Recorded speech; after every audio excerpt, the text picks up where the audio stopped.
Hello, ladies and gentlemen, it's the Wyoming Guy. You're watching the Wyoming Guy Show Week 5 recap. To be honest with you, the only interesting thing that actually happened this week, well, two interesting things. It happened in 1A and happened in 4A. But, just like last week, we're going to start in 6-man, and we'll work our way up, if you will. So, I actually was right. All the games that I predicted, I only missed 2. And starting with 6-man, Farson beat Matitsi. Farson defense did an absolutely astonishing job. They played basically perfect football. If you ever had to say what was a perfect football game, Farson versus Matitsi was a perfect football game. Okay, their defense was stellar. Their offense came in clutch when they needed it, and that was another incredible game. And then Hanalk Mountain versus Normative Services. Again, Hanalk Mountain, their defense is stellar. They continue to run the ball extremely well with those two brothers, and they would end up beating Normative Services by a score of 73-20. And then everything else was pretty much business as usual. Burlington beat Dubois. KC beat Hewlett. Little Snake River beat Riverside. Lincoln Fort Laramie beat Midwest. And then everybody else had to forfeit, or it was an expedition game. On to interclass. In interclass, Lusk beat Newcastle. That was pretty much expected. Lusk is a pretty good football team, and they're in 1A, and then Newcastle's in 2A. And then on to 1A. Woo! I was in Pine Bluffs this Friday, and it was a chilly one. Very chilly. And Bighorn came in. They were hard off the ball. They played good defense. They were offensively charged, and it showed. And they beat Pine Bluffs by a score of 42-7. And obviously the Hornets' 19-game winning streak came to an end. I have a feeling Pine Bluffs will win out the rest of the season, as will Bighorn, and we will see those two in the state championship this year for 1A. But Cokeville, yeah, you can't forget about Cokeville. You see, Cokeville's that sleeper because they're over there in the 1A West, so we don't hear a lot about them. And they played the Green River JV and won 44-7. So you can't forget about Cokeville. They might not be playing the high caliber games like Pine Bluffs or Bighorn is, but they got Todd Dayton as a coach. They are very good offensively, what would you call it? They're very offensively, I'm having a brain fart right here. I don't know, but they're offensively great. But moving on from that awkward moment, Upton Sundance versus Wright.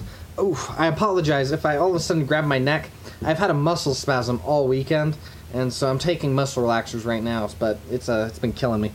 Upton Sundance beat Wright 48-13, and then everything else. Shoshone beat Rocky Mountain, Tongue River beat Southeast, Wind River beat Saratoga via forfeit, and then they would go on to beat Natrona Sophomores 21-15.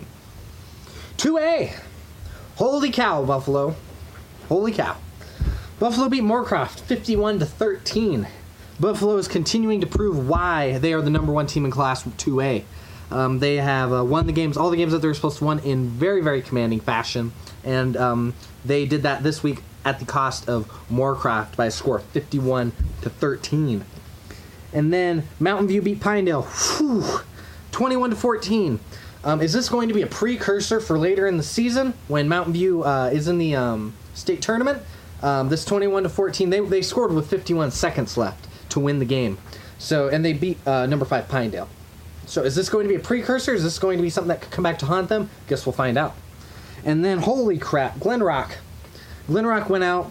They were at home. They played Burns, and they took care of business. That's all there is to it. They took care of business, beat Burns 76-20. An absolute dominating fashion game, and there's not much to say.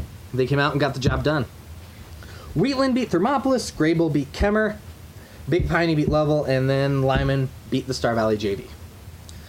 And then on to 3A, Torrington. Torrington's continuing to show again why they're number one in the Class 3A. They beat Douglas 40-14.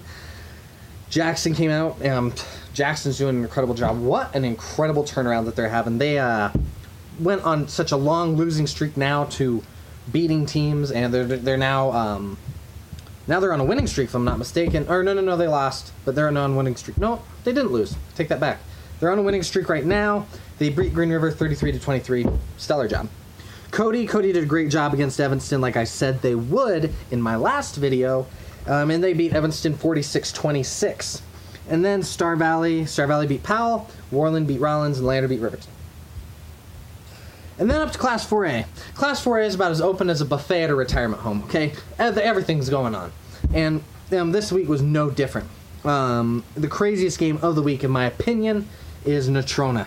Natrona beat Thunder Basin. The undefeated Bolts went and lost to Natrona. And so now there's a three-way tie for first place in Class 4A. Cheyenne East beat Laramie, a game that they were supposed to win. I went and watched that game after I went and watched Pine Bluffs. And Cheyenne East was just much better than Laramie this week. They were better offensively and better defensively. And out of all the teams in Class 4A, Cheyenne East has been, in my opinion, the most solid team so far. And then Sheridan beat Cheyenne South, Rock Springs beat Campbell County, and then Cheyenne Central beat Kelly Walsh. So, you have to look at these scores and you look and say, okay, not too much happened this week except for Natrona, Pine Bluffs, and then a few little sleeper games in between that could really be a precursor for what's going to happen here in the playoffs. So all in all, this is a very, very exciting week. And catch me this Friday. I will be in Gillette to watch Thunder Basin play Rock Springs. I'm going to be on the Basin Station, and it's just going to be so exciting. The Wyoming guy's going to be there. And until next time, ladies and gentlemen, I'm the Wyoming guy, and you're watching the Wyoming Guy Show. Have a good day.